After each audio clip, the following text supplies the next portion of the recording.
Bismillahirrahmanirrahim. Assalamualaikum warahmatullahi wabarakatuh. Selamat malam teman-teman sekalian. Perkenalkan, nama saya Ihda Zulaiha dari kelompok 5 kelas IATA.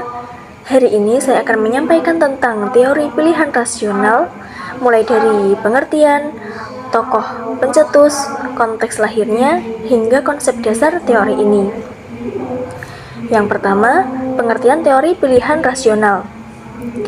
Teori pilihan rasional adalah salah satu teori dalam ilmu sosial, ekonomi, dan politik yang mencoba menjelaskan perilaku manusia dengan dasar rasionalitas. Teori ini berangkat dari asumsi bahwa individu itu selalu rasional. Artinya, setiap tindakan manusia dipandang memiliki tujuan yang jelas. Manusia dianggap selalu berusaha memaksimalkan keuntungan dan meminimalkan kerugian. Contoh sederhana, seorang mahasiswa yang lapar di kampus punya dua pilihan: membeli makan di kantin atau membeli makan di luar. Kalau di kantin kampus lebih cepat tapi sedikit lebih mahal, sementara di luar lebih murah tapi harus berjalan lebih jauh. Mahasiswa itu akan memilih sesuai pertimbangan rasionalnya. Apakah ia lebih mengutamakan efisiensi waktu atau lebih menghemat uang? Begitu juga ketika kita belanja di toko online. Biasanya kita membandingkan harga, ongkir, dan kualitas. Kita cenderung memilih yang paling menguntungkan bagi diri kita. Jadi, teori ini berusaha memberikan penjelasan yang logis dan sistematis atas perilaku kita dalam kehidupan sehari-hari. Kemudian selanjutnya, tokoh-tokoh pencetus teori. Yang pertama ada James Coleman. Coleman adalah seorang sosiolog yang berasal dari Amerika. Ia mengembangkan teori ini dalam studi tentang hubungan sosial dan struktur masyarakat. Menurutnya, interaksi sosial bisa dipahami sebagai hasil dari keputusan individu yang mengejar kepentingan pribadi. Namun, dari akumulasi kepentingan pribadi tadi, kemudian lahirlah norma dan lembaga sosial. Contohnya, ketika orang sering berkumpul untuk berdagang, masing-masing awalnya mengejar keuntungan pribadi. Akan tetapi, karena sering berinteraksi, lahirlah aturan tidak tertulis. Misalnya, saling percaya, tidak menipu, hingga akhirnya terbentuklah institusi pasar. Kemudian yang kedua, George C. Homans. Beliau menjelaskan bahwa perilaku sosial adalah pertukaran hadiah dan biaya. Artinya, manusia lebih memilih tindakan yang memberikan imbalan lebih besar daripada pengorbanannya. Contoh, seseorang yang memilih ikut organisasi kampus. Memang ada biaya waktu dan tenaga, akan tetapi imbalannya lebih besar, yang berupa relasi, pengalaman, bahkan peluang dalam dunia karir. Dan yang terakhir ada Adam Smith. Beliau berpendapat bahwa manusia bertindak berdasarkan kepentingan diri sendiri. Akan tetapi, kepentingan pribadi itu tadi bisa membawa manfaat bagi masyarakat luas karena adanya tangan tak terlihat atau yang disebut dengan invisible hand. Contohnya, pedagang yang mengejar keuntungan pribadi dengan menjual barang berkualitas baik. Tanpa disadari, pedagang itu tadi ikut meningkatkan kesejahteraan konsumen. Selanjutnya, ada konteks lahirnya teori. Teori pilihan rasional muncul pada abad ke-20 sebagai bagian dari perkembangan ilmu sosial modern. Di sini ada 3 konteks penting. Yang pertama, kebutuhan memahami manusia modern, di mana orang-orang mulai fokus pada efisiensi, perhitungan untung rugi, dan logika rasional. Yang kedua, sebagai alternatif teori sosial lain. Jika teori sebelumnya lebih menekankan pada aturan, norma, atau bahkan emosi, teori ini justru menyoroti individu dan pilihannya.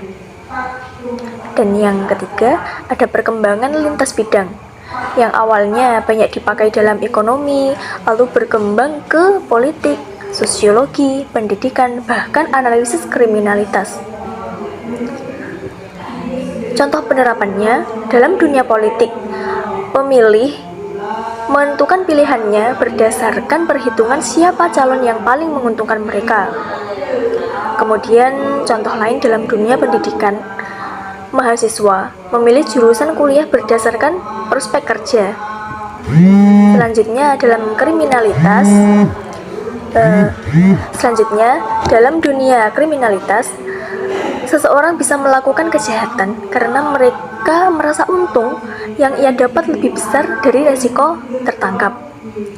Intinya, teori ini menggambarkan bahwa manusia sebagai aktor yang selalu berusaha mencari manfaat terbesar dan kerugian terkecil. Slide selanjutnya, konsep dasar teori. Di sini ada 3 prinsip utama. Yang pertama, individu adalah aktor rasional. Setiap tindakan manusia memiliki tujuan. Misalnya, seorang pekerja lembur hingga larut malam karena tujuannya ingin mendapat tambahan penghasilan. Yang kedua, keputusan berdasarkan pilihan sadar. Sebelum bertindak, manusia mempertimbangkan konsekuensi. Misalnya, seorang mahasiswa lebih memilih belajar daripada jalan-jalan sehari sebelum ujian karena sadar bahwa jika ia tidak belajar, maka nilainya akan turun. Kemudian yang ketiga, rasionalitas terbatas. Jadi, meskipun manusia itu rasional, tapi ada keterbatasan informasi, waktu, dan situasi.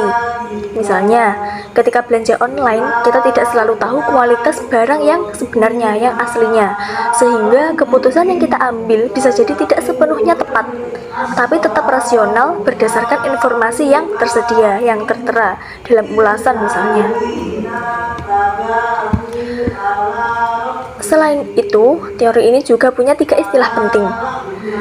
Yang pertama, utility atau manfaat, yang artinya keuntungan atau kepuasan dari suatu pilihan. Kemudian, cost atau biaya, yang meliputi kerugian, resiko, atau pengorbanan dari pilihan itu tadi. Dan yang terakhir ada choice atau pilihan, yaitu keputusan keputusan akhir yang diambil setelah menimbang manfaat dan biaya. Contoh singkat, seseorang menimbang apakah membeli motor baru. Manfaatnya, dia akan lebih cepat dalam berangkat ke kampus, lebih fleksibel. Akan tetapi biayanya mahal, butuh bensin, ada resiko kecelakaan.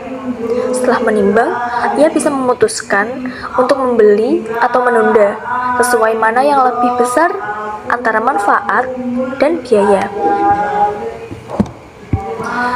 Jadi, sampai pada konsep dasar ini, kita bisa memahami bahwa teori pilihan rasional menggambarkan bahwasanya manusia itu adalah makhluk yang berpikir logis, mempertimbangkan untung rugi, dan memilih tindakan yang paling menguntungkan bagi dirinya sendiri. Namun, kita juga perlu mengingat bahwa rasionalitas manusia ada batasnya. Kita tidak selalu memiliki informasi lengkap, tidak selalu punya waktu untuk berpikir panjang, dan kadang situasi pun ikut mempengaruhi pilihan kita. Demikian penjelasan saya tentang teori pilihan rasional dari pengertian hingga konsep dasar. Selanjutnya akan dilanjutkan oleh teman saya, Wahidatul Husna. Perkenalkan, nama saya Wahidatul Husna. Saya akan melanjutkan membahas tentang kritik terhadap teori. 1. Terlalu menyederhanakan manusia. Teori ini menganggap semua manusia rasional penuh, padahal kenyataan orang sering mengambil keputusan karena emosi, kebiasaan, atau berpengaruh sosial. 2. Yaitu mengabaikan peran norma dan budaya.